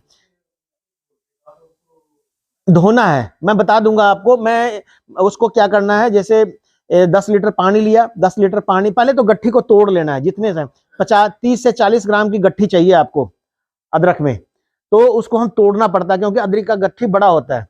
हल्दी में तोड़ना नहीं पड़ता है, हल्दी को काटना नहीं पड़ता है, तो उसको तोड़ देते हैं। तोड़ के जितने साइज का है उसमें 2 से 3 आंखें होनी चाहिए। फिर उसके बाद उस टुकड़े को हम इकट्ठा करके, और उसके बाद जैसे पानी का बाल्टी या टब वगैरह में 10-15 लीटर पानी डाला, उसमें 50 ग्राम M45 डाला, 25 ग्राम बेबिस्टीन डाला, उसका घोल बना लिया, और उसके अंदर और उसके बाद उसमें स्टेप्टोसाइक्लिन एक आती है, वो भी 5 ग्राम या 6 ग्राम का पाउच होता है, पतला सा पाउच होता है स्टेप्टोसाइक्लिन का, या एग्रोमाइसिन करके आता है, कई ऐसे जो है 30-35 रुपए का होता है, उसको एक डाल दीजिए। और उसके बाद कोई कपड़े में बांध करके अदरक को उसके अंदर डालना है टुकड़े करने के बाद, और 15 मिनट तक उसको पड़े रहने दीजिए, और उसके बाद उसको निकालना है, तुरंत धूप में सुखाना है, ताकि उसका जो मतलब दवाई है ना, वो 15 मिनट कम से कम उसमें छोड़ना भी है, ताकि वो उसके साथ चिपक जाए। उसके बाद तीसरे दिन चौथे दिन जाकर के उसको लगाना है, डायरेक्ट तुरंत नहीं लगाना है। इससे आपका एलोइंग नहीं होगा। जो अदरक में बीमारी आता है जिसको हम बोलते हैं राइजोम रॉट, उसमें क्या होता है कि अदरक का पौधा खड़ा रहता है और हल्का सा सूखने लगेगा, जब उसको पकड़ोगे ऐसे आप ना, तो पूरा तना ऊपर को आ जाता है। तो वो जो बीमारी है वो नहीं आती है इसमें, ये ट्रीटमेंट। और उसमें पत्ते पीले हल्के हल्के कहीं कहीं से होना शुरू होगा, एक वहां एक वहां एक वहां, या ऐसे धीरे धीरे पूरा का खेत हो जाता है। तो ये जो बीमारी लगती है इसका कंट्रोल है। उसके बाद जैसे ही 3-4 महीने की क्रॉप हो जाती है तो उसके बाद से कम 3 स्प्रे कॉपर ऑक्सीक्लोराइड का, जो मार्केट में बहुत सबसे सस्ती दवाई है, कॉपर की है, घर में भी बना सकते हैं, उसको आप स्प्रे करो। आप कॉपर ऑक्सीक्लोराइड का स्प्रे कीजिए आप, और स्टेप्टोसाइक्लिन का, तो ये बीमारी से आप काफी हद तक। उसके बाद लास्टली जो है, जब आप उखाड़ते हैं तो आपको पता होना चाहिए कि इस खेत में मेरे बीमारी थी। तो जो अदरक का बीज लोग 90% अब रखने लगे हैं अपने पास, तो जो रखते हैं उनको ये एकदम ध्यान रखना है कि मैं बीज जो निकालूंगा वो मतलब वो किसान ही निकाले, जो खेत का किसान है, वो लेबर से नहीं करवाइए काम। वो छांट करके पहले रखे कि अदरक का हमने बीज रखना है तो हमने 50 किलो रखना है, तो 50 किलो अदरक मैं खुद छांटूंगा। बाकी अदरक को आप कैसे ट्रीट करते हो वो अलग बात है, लेकिन वो आपको पता होना चाहिए कि देखने में खूबसूरत है, खूब मोटा छिलका बन गया है, खूब उसमें किसी तरह का दराटी वगैरह से या खिलने वगैरह से किसी से कट नहीं लगा हुआ हो, बिल्कुल साबुत हो और सॉलिड अच्छी तरह से सूखा हुआ हो, उसी को रखना है छांट करके। और फिर उसको तोड़ना नहीं है, जैसे जितना बड़ा भी है एज सच है, उसको खाते वगैरह में जैसे भी स्टोरेज करते हैं वो तो बाद में बताऊंगा मैं, उसमें हम स्टोर करते हैं, उसको 3 महीना रखते हैं। मतलब 3-4 महीने की ही जरूरत होती है रखने की। जनवरी, फरवरी, मार्च, अप्रैल, अगर आपके खेत में पानी है तो हम अप्रैल में लगा देते हैं, नहीं तो मई में लगाते हैं, नहीं तो जून में लगाते हैं। तो वो डिपेंड करता है कि आपके पास पानी की व्यवस्था है तो अप्रैल में अदरक में तो रिस्क बिल्कुल नहीं लेना, जहां पानी नहीं है वहां नहीं लगाना है। हल्दी में कर सकते हैं रिस्क, अदरक में नहीं करना आपने, ठीक है। और कुछ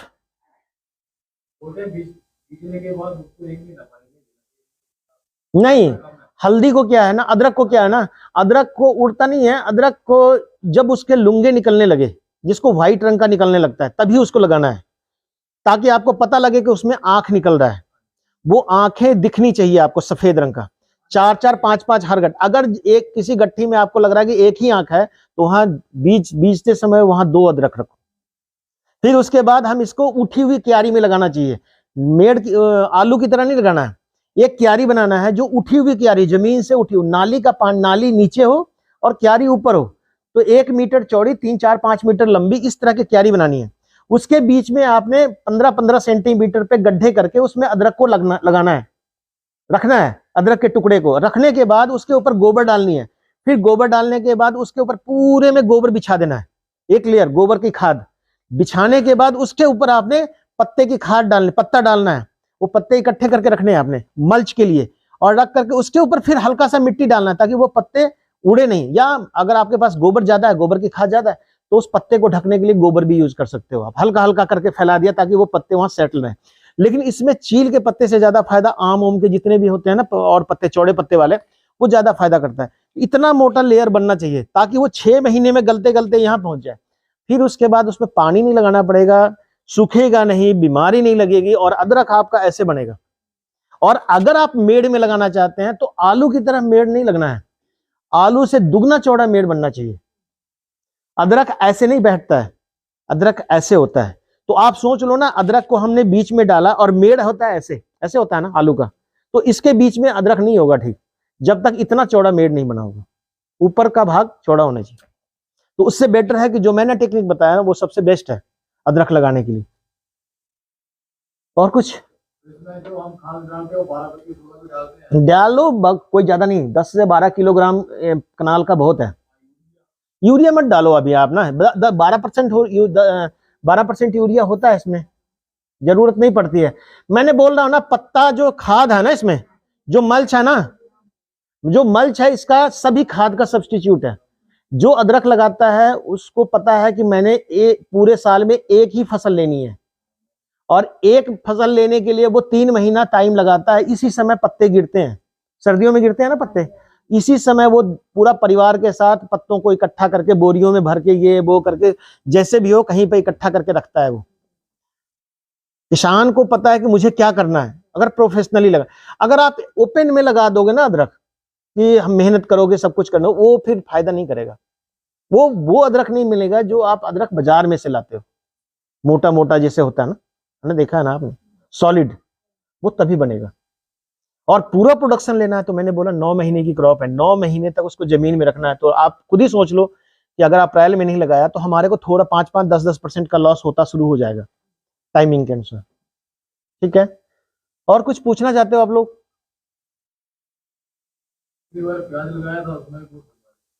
प्याज की बीमारी, मैं प्याज के बारे में थोड़ा बता दूं, बता दिया बीमारी के बारे में आप लोगों को। ये कोई बात थोड़े हुआ, वो बाद में आए हैं तो उसमें कुछ आप लोगों को पता हो गया, आप ही बता देना इनको कौन सी बीमारी लगती है। प्याज में और लहसुन में एक ही बीमारी लगती है जिसको हम डाउनी मिल्ड्यू करते हैं। आजकल डाउनी मिल्ड्यू ज्यादा आता है और ये लगेगा आपको फरवरी के महीने में। सुन लो सुन लो सुन लो, आपको यहां बैठाऊंगा फिर मैं, ये चेयर खाली है। ठीक है, तो जो ये है ना प्याज है ना, उसमें एक बीमारी लगता है जिसको डाउनी मिल्ड्यू करते हैं। ये सबसे ज्यादा फैला, पिछले बार बहुत हुआ था ये, और ये होता है अप्रैल मार्च के महीने में, फरवरी मार्च में। पत्ते बहुत हरे हरे जब पत्ते प्याज के हो जाते हैं, उसके बाद एकदम से सारे पत्ते पे दाग पीले रंग का होता है और धीरे धीरे पत्ते सारे सूख जाते हैं, और उसके बाद प्याज फिर नए पत्ते निकलने शुरू होते हैं। पूरा तरह से फसल खत्म तो नहीं होता, लेकिन गठियां छोटी रह जाती है, साइज ही नहीं बनेगा उसके बाद। तो इससे इसमें है कि डाउनी मिल्ड्यू होता है ये, और ये बीमारी आती है 3-4 दिन में। जैसे ब्लाइट आता है ना आलू में, वैसे ही बीमारी आती है, एकदम पूरा का पूरा प्याज का फसल खत्म कर देगा, पड़ोसी वड़ोसियों सबका। इसमें पाउडर होता है, काले रंग का पाउडर होता है, पत्ते के साथ लगा होता है। जब आप देखेंगे ना टच करके तो आपको पता लग जाएगा। और जहां पाउडर लगा, वैसे हरा रंग के कारण वो पाउडर दिखता नहीं है, जब क्रिटिकली देखेंगे, जब आप पानी लगा रहे हो, खेत में जा रहे हो, तो आप देखेंगे तो वो आता है। तो उस स्टेज में अगर किसी गांव के किसी भी एरिया में किसी के यहाँ ये बीमारी आ चुकी है तो आपको स्प्रे कर देना चाहिए। और मेटालेक्सिल इसके लिए बहुत बढ़िया है। बाकी डायथेनियम 45 और बेबिस्टिन तो हम करते ही करते हैं, लेकिन मेटालेक्सिल आप कर लो तो उसका ज्यादा कंट्रोल है। लेकिन जब भी आप इसको स्प्रे करें, जो भी फंजीसाइड है, तो उसमें आपने स्टिकर जरूर मिलाना, क्योंकि प्याज के पत्ते पे पानी नहीं लगता नहीं है जब स्प्रे करते हैं, लगना चाहिए। तो वो स्टिकर लगाएंगे तभी वो चिपकेगा, वो ध्यान रखना जरूर है। ठीक है, बिना स्टिकर के आप लगाएंगे तो ज्यादा वो जो पत्ते के साथ चिपकने वाला है ना, वो नहीं लगेगा। चिपकना चाहिए। दवाई जैसे गंडियाली का पत्ता होता है ना, अरबी का गंडियाली लगाते हैं आप लोग, देखा इसके पत्ते के ऊपर पानी नहीं टिकता है, तो उसको टिकाने के लिए अगर आपके गंडियाली में ब्लाइट आ गया है, जिसको हम बोलते हैं कोलोकेशिया ब्लाइट, अगर वो ब्लाइट आ गया है, जब पत्ते के ऊपर गोल गोल धब्बे बनते हैं, बाद में पूरा का पूरा पत्ता जल जाता है, तो वो जो ब्लाइट आती है उसको तभी कंट्रोल करना जब उस पर एक एक डॉट आना शुरू होता है, उसी समय आप। तो लोग स्प्रे कई बार कर देते हैं, लेकिन उसका फायदा तब नहीं होता अगर स्टिकर नहीं लगा तो कोई फायदा नहीं होगा। तो उसमें मार्केट का चिपकने वाला, चिपकने के लिए अगर आप चाहो तो शैम्पू यूज कर सकते हो। वैसे तो हम रिकमेंड करते हैं कि स्टिकर लो तो ज्यादा बढ़िया होता है, बाजार में मिलता है, उसी समय मिल जाएगा जहां एग्रीकल्चर का प्रोडक्ट मिलता है, स्टिकर वो बोल करके। लेकिन अगर आप चाहो तो आप शैम्पू का पाउच, उसमें एक पंप में एक पाउच जो आता है 1 रुपये वाला, हाँ, पानी में डाल दीजिए। उससे क्या होगा, वो एक लेयर बन जाएगा उसके ऊपर। पानी टिकना चाहिए, जब तक पत्ते के साथ पानी टिकेगा नहीं तब तक बीमारी रुकेगी नहीं। ठीक है, और कुछ पूछना है? आलू को भी यही बीमारी पड़ती है? हाँ, आलू को जो हम लगाते हैं वो ब्लाइट लगता है, ठीक है ना। और ब्लाइट जिसको हम बोलते हैं उसमें पत्ता धब्बा रोग लगता है। और वो पत्ता धब्बा रोग ऐसा है कि जब मौसम ऐसा हो जाए, जब मौसम बारिश वाला, जिसको हम बोलते हैं बरसात आने की संभावना है, लगता है ना 2-3 दिन पहले कि अब बारिश होने वाली है, ऐसा कुछ दिखने लगता है ना। तो जब बारिश वाली संभावना हो, तब आपको उस समय, जिस समय आपको लगे कि बारिश 1-2 दिन में आने वाला है, तो ये बीमारी के आने के चांसेस बढ़ जाते हैं। और इसमें पत्ते के ऊपर एक काला रंग का धब्बा आएगा पहले दिन, पूरी फसल आपकी हरियाली है, धब्बा आएगा। इसलिए हरे में वो धब्बा दिखता भी नहीं है, बड़ा क्रिटिकली आप देखेंगे तो लगेगा कि पत्ते का कोई किनारा पे या कहीं पे वो जला हुआ सा लगेगा आपको, हरापन में ही। और 2-3 दिन के बाद वो पूरे पौधे को, पूरे फसल को खत्म कर देता है। तो इसका कंट्रोल मेजर ये है कि जब आपको मौसम लगे कि हमारी आलू की फसल बिल्कुल ठीक चल रही है और मौसम बारिश का, धूप नहीं निकल रहा है और मौसम बारिश का आने वाला है, ऐसा लगने लगा है, तो आपको स्प्रे कर देना चाहिए। बीमारी आने से पहले, चाहे मेरे खेत में बीमारी आए या ना आए, उसके लिए रीडोमिल दवाई बहुत अच्छी है। रीडोमिल गोल्ड करके आता है, और या फिर आता है साफ, या आपका कर्जेट है। उसके अलावा आपका कॉपर ऑक्सीक्लोराइड जो मैं बता रहा हूँ बार बार, M45 बेविस्टिन, इन दोनों को मिक्स करके, मेटालेक्सिल है, और भी कई सारी दवाइयाँ हैं, ब्रांड ट्रेड नेम अलग अलग है। और एक आता है मेलेडी। मेलेडी बहुत जबरदस्त दवाई है, एक स्प्रे करने के बाद ये दवाई एक कंट्रोल होना ही होना है। लेकिन ये मान लीजिए अगर ब्लाइट आपके खेत में आ गया है तो पत्ते को ठीक नहीं करेगा, वो तभी कंट्रोल करेगा जब आपके खेत में ब्लाइट नहीं आई है। आने के बाद अगर खेत में और जितना पत्ते का नुकसान हो चुका है वो उतना हो चुका होगा, उसके बाद अगर उस जो बचे हुए पत्ते हैं, बचे हुई क्रॉप है, उसी को फायदा करेगा वो। तो इसलिए कोशिश ये करनी चाहिए कि जब मौसम खराब हो तो हमको इसका स्प्रे कर देना चाहिए। ये सबसे बड़ा प्रिकॉशन है। बाकी आपके पास मोबाइल नंबर है, मोबाइल नंबर दे दूंगा अभी मैं आप लोग को। और कोई प्रश्न? अभी है हमारे पास 15-10 मिनट चाहिए, मैं आपसे मोबाइल से वो करूंगा, तो हमारे पास अभी 10 मिनट टाइम है। और कोई क्रॉप? हाँ शिवानी, नर्सरी रेजिंग के लिए आप लोग के पास कोई प्रश्न नहीं है?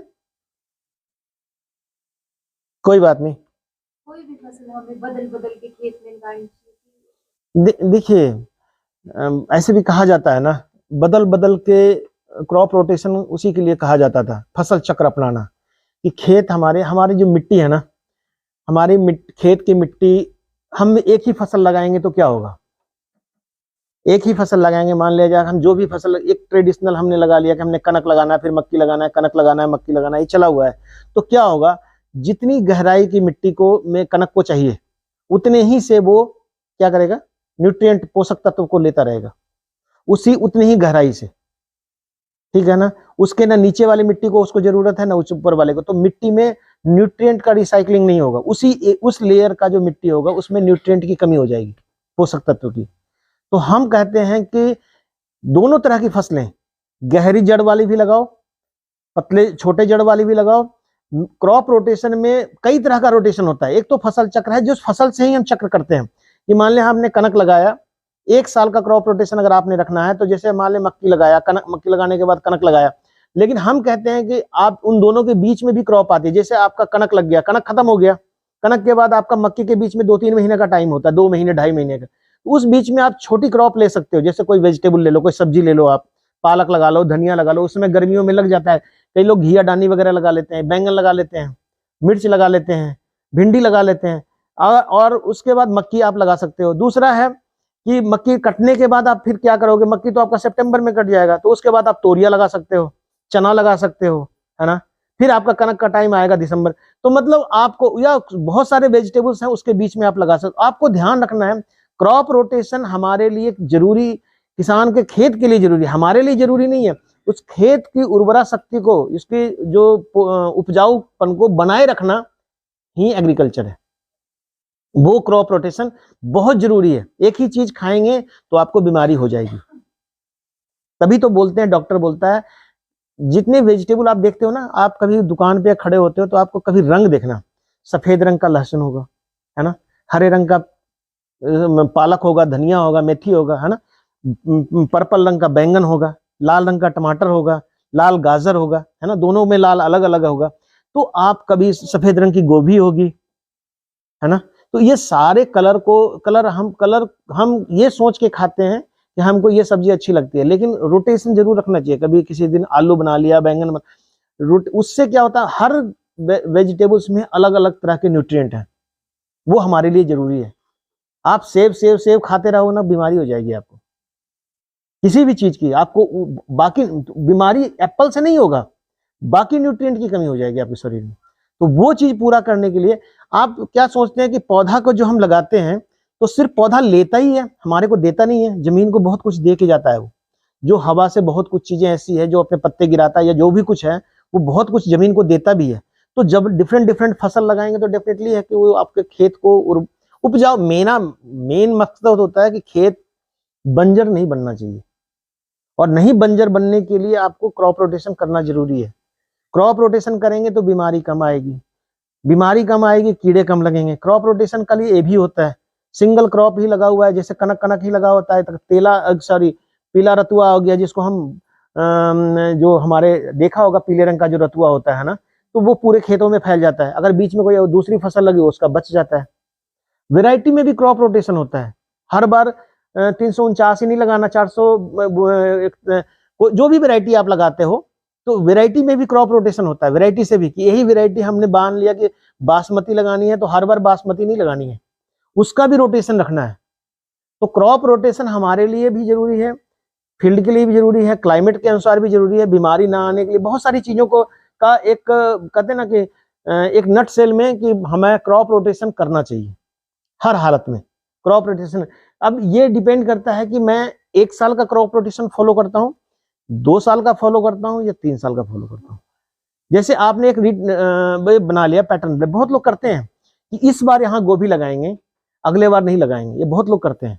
और अच्छे किसान करता है कि पिछले बार इसमें आलू लगाया था, अगले बार दूसरे खेत में लगाएंगे, वो रखते हैं उसको रोटेशन में। 1 साल उसको हम क्या करेंगे, रेस्ट देंगे, इसको रेस्ट देना बोलते हैं जमीन को। ऐसा नहीं कि उसमें कुछ नहीं लगाएंगे, दूसरी फसल ले लेंगे, तो रेस्ट देना that is also comes under. तो क्रॉप रोटेशन हम फील्ड से भी करते हैं। आपको मक्की चाहिए, सॉरी आलू चाहिए, लेकिन आलू जरूरी नहीं किसी खेत से हर बार लेना है, दूसरा खेत फिर इस दूसरी फसल को इसमें शिफ्ट कर दिया इसका, तो वो भी एक क्रॉप रोटेशन बन जाता है। क्योंकि आज के डेट में एक टुकड़ा तो किसी के पास नहीं होता है, जितने आदमी है उतने टुकड़े होते हैं जमीन के, तो टुकड़े टुकड़े। मेरा कहना है कि क्रॉप रोटेशन आप कीजिए जरूर, नुकसान नहीं है। और कुछ नर्सरी लगाते हैं आप लोग तो बताने का फायदा तो है नहीं। नर्सरी जानते हैं कहां से लेते हैं नर्सरी? बैंगन, टमाटर, शिमला मिर्च, हरी मिर्च, गोभी, कभी ट्राई नहीं किया? बीज खरीदना ही मुश्किल हो जाता है, क्योंकि बीज जो होता है उसको संभालना मुश्किल होता है। नर्सरी बोल करके तो आप कुछ नहीं समझ पाओगे मेरे समझ से, इसलिए नहीं मैं बोल रहा हूं कि क्योंकि जब आप करे रहोगे ना, तो मेरी बात को आप, जैसे आपने हल्दी लगाया हुआ है या आपने, सुन लो,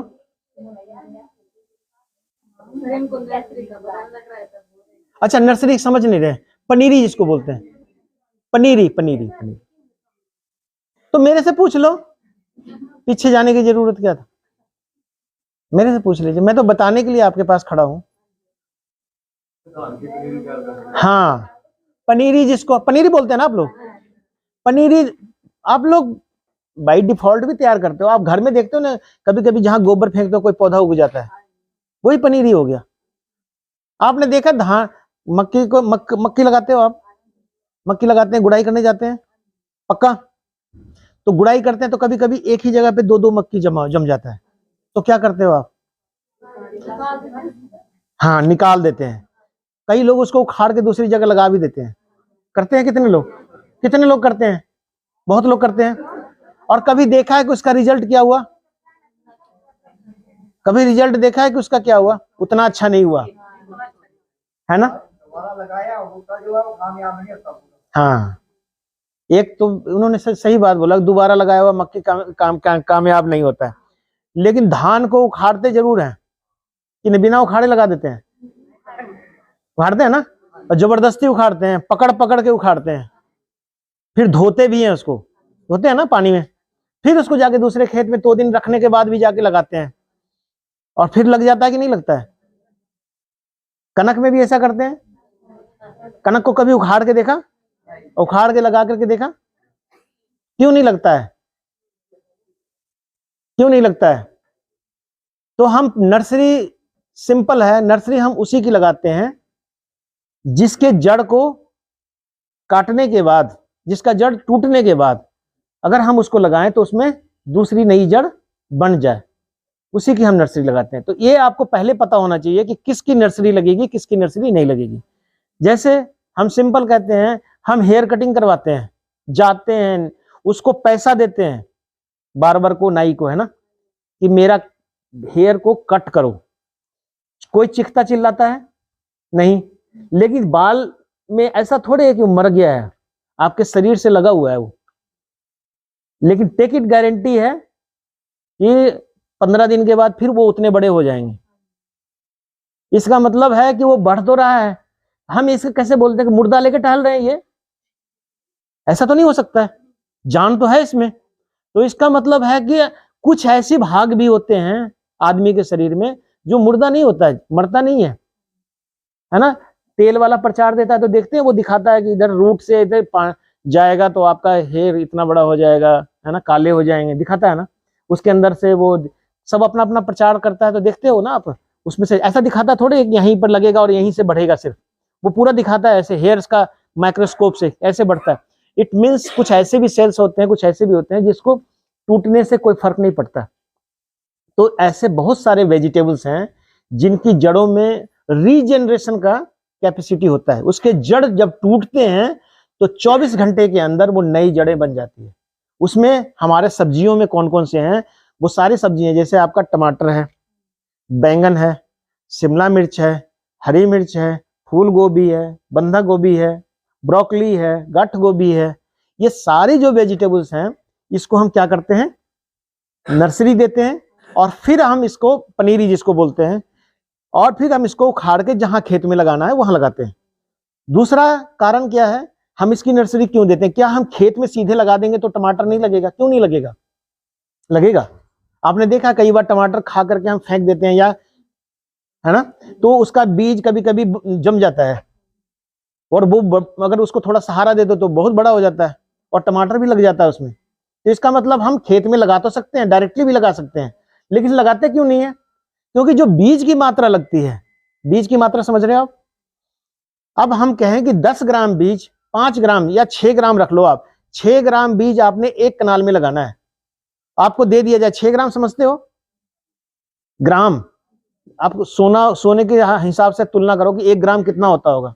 6 ग्राम बीज आपको दे दिया जाए और बोले कि एक कनाल में जाके टमाटर लगा लो, आप उसको छट्टा, वो जम जाएगा, लेकिन जहां आप छट्टा कहां लगाओगे आप छट्टा, या आप कैसे लाइन में लगाओगे कि बीज पकड़ के लगाओगे और लगेगा कि पता नहीं कोई खा जाएगा, तो बेवकूफ बनने वाली बात है।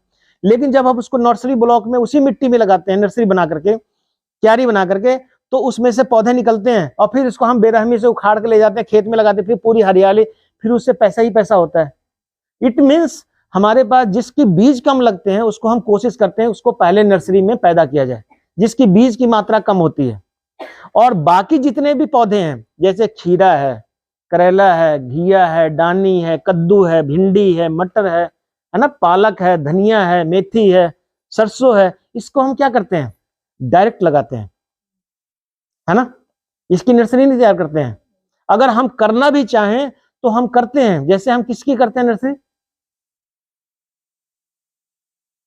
बेल वाली सब्जी का, घिया, डानी, करेला, खीरा का नर्सरी बिकते नहीं देखा आपने?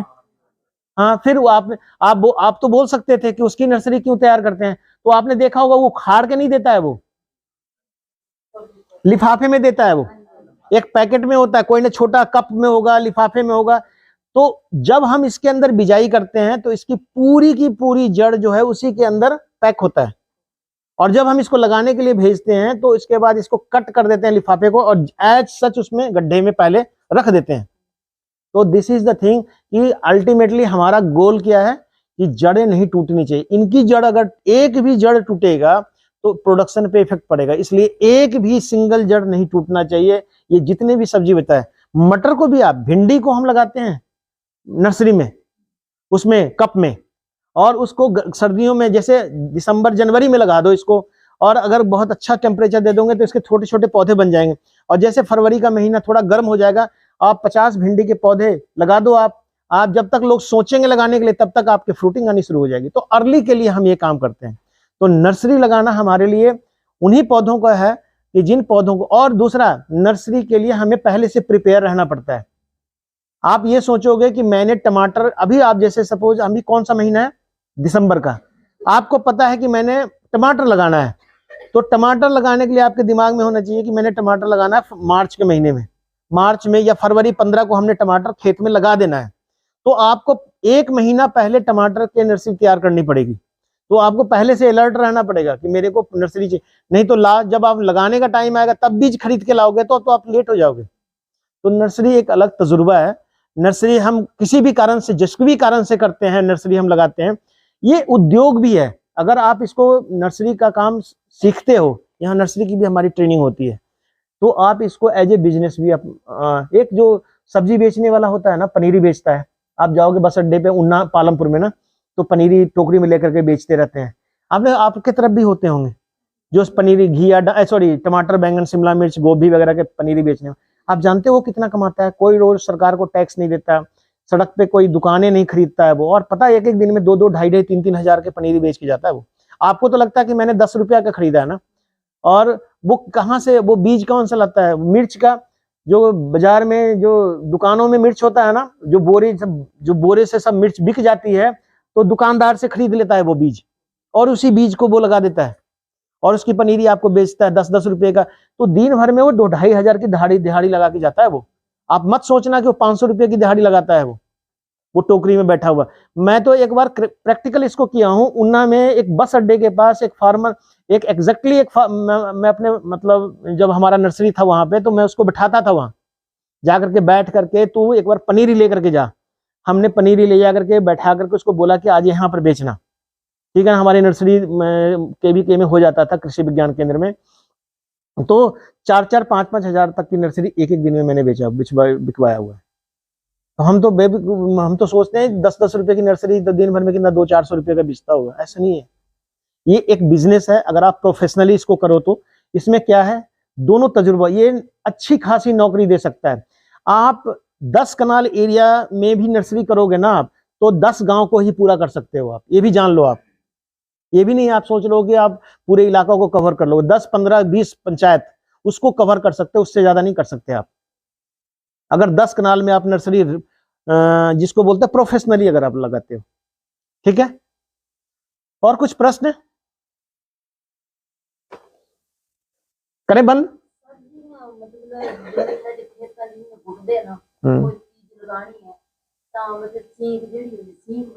सिंक निकलती है ना, सिंक के लिए आप लोग क्लोरोपाइरीफॉस एक दवाई आती है, क्लोरोपाइरीफॉस एक दवाई आती है, वो क्लोरोपाइरीफॉस आप इसमें लगा सकते हो। क्लोरोपाइरीफॉस लिख लो इनको पड़ोसी से, वैसे इसमें वीडियो में मैं भेज दूंगा। 2.5 ml प्रति लीटर पानी में, जहां पर भी आपका दीमक लग रहा है, वैसे तो और भी आती है आजकल दवाई, लेकिन इसको आप दूसरे तरीके से, जैसे आपका खेत है, मान लो कनक का खेत है, कनक में आजकल लग जाता है दीमक, तो उसमें कैसे, सुन लो आप, जो आपके काम की नहीं है तब भी आप सुनना चाहिए, कभी ना कभी काम आ जाएगा। तो इसको कैसे यूज करेंगे आप ना, सपोज आपके कनक का खेत है और उनको दीमक लगता है, इसका निशानी क्या होता है ना, इसको जब इसका पत्ते पीले होने शुरू हो जाएंगे, जब आप इसको जड़ें उखाड़ कर देखो तो ऐसा लगेगा जड़ें कटी हुई है और बड़ी आसानी से उखड़ जाएगा। तो इसका तरीका क्या होता है कि 2 लीटर दवाई, 1 लीटर या 2 लीटर जो भी है, जैसे आपका खेत जितना बड़ा है, आपको 1 कनाल में करना है तो 100 ml दवाई बहुत होता है। रेत ले लो 4-5 किलो रेत, जो मोटा वाला रेत होता है ना, और उसमें इसमें दवाई को सीधा मिलाना है, हाथ से नहीं मिलाना आपने, कोई डंडे वगैरह से ना, उसमें 2-2 बूंद दवाई डालते जाओ, थोड़ा मिला, फिर से पानी जब लगाते हो ना, उसके पहले भी या उसके बाद आप उसको छट्टा लगा दो, जैसे यूरिया का छट्टा लगाते हैं, एकदम दीमक खत्म हो जाएगा। नहीं, जब आपको मूड करे, जब आपको लगे कि दीमक, अब पहले तो आप बहुत कम लोग करते हैं ना, उस समय भी डाल सकते हो, खड़ी खेत में भी डाल सकते हो, आजकल भी डाल सकते हो, जिसको दीमक, जिसके खेत में दीमक हो गया हो, रेत में मिला के स्प्रे करने से ज्यादा बेटर है वो, रेत में मिला देना है और उसके बाद उसको रेत मिलाना, मिट्टी मत मिलाना, क्योंकि मिट्टी का छट्टा नहीं बनता है, रेत का छट्टा बनता है, जैसे छट्टा लगाते हैं ना, छट्टा ही बोलते हैं ना आप लोग, ऐसे लगाते हैं ना, फैल जाता है वो, दाने मोटे वाला दाना हो।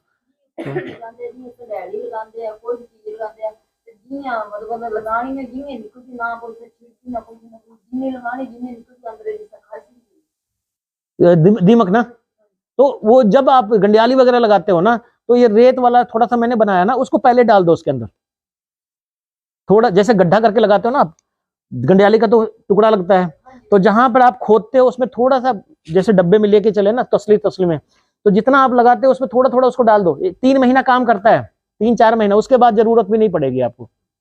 और दीमक को कंट्रोल करने के लिए देसी भी है, कई सारे देसी तरह के ऑर्गेनिक तरीके से भी करते हैं इसको आप, हम तो कहवाते हैं इसको, ऑर्गेनिक में है जैसे छट्टा लगा दो, जब खेत सूख जाता है खासकर जून के महीने में, तो खेत से खत्म करना है तो बोलते हैं चावल का जो टुकड़ा होता है ना, उसको छट्टा लगा दो आप, चावल का टुकड़ा जो होता है ना, उसका थोड़ा सा 1-2 किलो लेकर के, तो चींटियां भर जाती है चावल के टुकड़े के लिए, और चींटी सबसे बड़ा दुश्मन है दीमक का, दोनों आता है खाने के लिए, तो वो एक, इसको बोलते हैं कि उसको निकालना और इसको अटैक करवाना, तो दिस इज द बेस्ट। चीनी मत डाल देना, हाँ, इससे भी कंट्रोल हो जाता है। आजकल मक्की कौन से लगा दिया आपने भाई? हाँ हाँ, कौन सी मक्की? मतलब वो कीड़ा लगता है जो? तो पूछा नहीं, बैठा हुआ तो था यहाँ साइंटिस्ट, अब बाद में है। मक्की उसमें आप लोग करते तो हैं वो, कई सारी दवाइयां हैं वैसे तो, कोराजेन करके आता है आजकल, बहुत सारी दवाई है। देखिए अब सबसे बढ़िया चीज है मैं बताऊं मक्की के लिए, मेरा जो तजुर्बा है, मक्की का बीज खरीदिए, साथ में नीम का तेल खरीदिए। उसी दिन, जिस दिन मक्की का बीज खरीदते हैं उसी दिन नीम का तेल खरीदना है।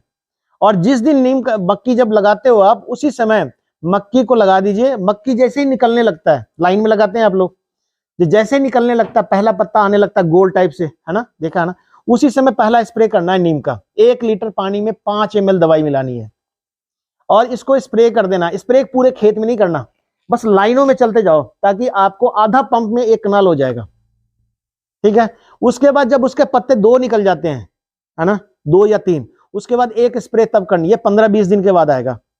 उसके बाद तीसरा स्प्रे, फिर चौथा स्प्रे, 15-10 दिन के बाद 3 स्प्रे कर दो, उतने ही दवाई में काम चल जाएगा। मैं बताऊं आपको, हजारों रुपए की दवाई बचा लोगे आप, अगर आप ये काम करते हो तो। बाकी जब हो जाए ना, जब कैंसर हो गया तो फिर करोड़ों में जाएगा, फिर टाटा ही मेमोरियल ही कमाएगा, फिर साइंटिस्ट की कोई वैल्यू नहीं है। हाँ, जब हम आपको बोलेंगे कि ये मत खाओ तो वही चाहिए आप खाएंगे। जैसे हम बोल देते हैं ना, 40 के बाद दाल नहीं खाओ, आधी बीमारी खत्म। उसी तरह हम बोलते हैं जैसे किसी भी चीज को, तो डॉक्टर भी यही कहता है कि ये काम मत करो। उसको पता है कि जिस चीज को मना करेंगे वो जरूर करेगा। जब वो नहीं करेगा, 2 लेडीज अभी कल उन्ना में बता रहा था, 2 महिला डॉक्टर लड़ गई कि मेरे पास पेशेंट नहीं भेजा वो, क्योंकि उस लोगों ने आजकल कमाने का धंधा रखा है ना। जब आप बीमार ही नहीं पड़ेंगे तो कैसे जाएंगे? डॉक्टर की भी बड़ी उम्मीद रहती है कि जितना गंदा खाए उतना, वो लेक्चर चाहे जितना दे ले, उसको दिमाग में चलता रहता है डॉक्टर के कि मेरे पास पेशेंट अगर नहीं आया तो मेरा कल से रोजी रोटी क्या होगा। ये मान के चलो आप, इस दुनिया में भलाई कोई नहीं कर सकता है, वही भलाई कर सकता है जिसके कोई बाल बच्चे नहीं हो। लेकिन आजकल वो भी भंडार भर रहे हैं, ठीक है ना। तो मैं तो ये समझता हूँ कि इससे परिपूर्ण कोई भी नहीं है। कोशिश ये करनी चाहिए आपको कि हम अपने विवेक से काम लें। विवेक मतलब बुद्धि से, कि हमें क्या करना है नहीं करना है, ठीक है। एग्रीकल्चर में तो बहुत विवेक है, बहुत बुद्धि है, भरा पड़ा है। मेरे को सबसे इंटरेस्टिंग, दुनिया का सबसे इंटरेस्टिंग साइंस लगता है ये एग्रीकल्चर। सबसे बढ़िया काम है ये एग्रीकल्चर। मैंने पढ़ाई करके बहुत बढ़िया काम किया, मैं खुद को बहुत प्राउड फील करता हूँ। आप चाहो तो दिन भर इसमें आप अपने आप को झोंक सकते हो।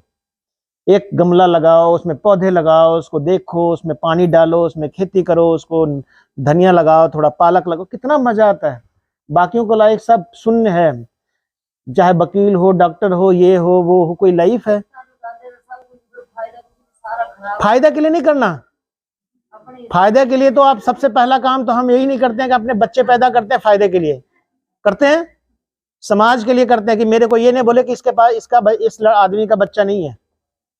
क्या बात कर रहे हो आप? ना कोई क्यों फायदा के लिए? अपने के लिए क्यों फायदा होना? समाज के लिए फायदा देखो ना। मैं तो दुनिया मरी जा रही है। आप मैं मत करो ना। आप जो फायदा सोचते हैं ना, तभी हमारा सब कुछ खराब होता है। हम लहसुन, धनिया, पालक, मेथी लगाते हैं, ये सोच के थोड़े लगाते हैं कि ये हमारा हम खराब तभी होगा। आप को लगाना नहीं है, आपने पहले ही सोच लिया कि मेरे को इतना लेना है इससे, ये दिमाग में पहले बैठा लिया। और करना कुछ नहीं है, समय से कुछ नहीं करना है। जब तक आप पढ़ाई बच्चे को भेजते हो ना, आप बच्चे को स्कूल भेज के टिकट गारंटी होते हो कि मेरा बेटा बन जाएगा, ये नहीं होता। जब तक बच्चे को माँ बाप घर में नहीं पढ़ाए ना, बच्चा नहीं बनता। टीचर, स्कूल एक जगह है जहां शिक्षा दी जाती है, जहां वो सीखता है इन्वायरमेंट में। लेकिन असली जो अच्छी जो चीजें हैं जो पढ़ने के लिए, कि उसके अंदर बुद्धि आएगा कि मेरे, जिस दिन वो ये समझ जाए पढ़ाई क्या है, कुछ नहीं है, नथिंग इज पढ़ाई। पढ़ाई सिर्फ ये है कि जिस दिन उसके दिमाग में आए कि मुझे पढ़ना है, वो आता है 25-30 साल में, जब समय बीत चुका होता है। सबके लाइफ में आता है कि मैंने गलती कर दी, और ये आने में उसको 25-30 साल, जितना जल्दी ये आ जाए, 10 साल में आ जाता है, 5 साल में आ जाता है। जिसको आ जाता है वो पढ़ जाता है, वो बन जाता है। बस इतना सा अंतर है पढ़ाई में और या आप कितना भी स्कूल भेज करके गारंटी नहीं, तो टीचर तो ने तो करोड़ों कमाने थे भाई, मेरे पास भेज। अगर ऐसा कोई कैम्ब्रिज भी नहीं बना जो ये कह दे कि आपके बच्चे को मैं ये बना दूंगा।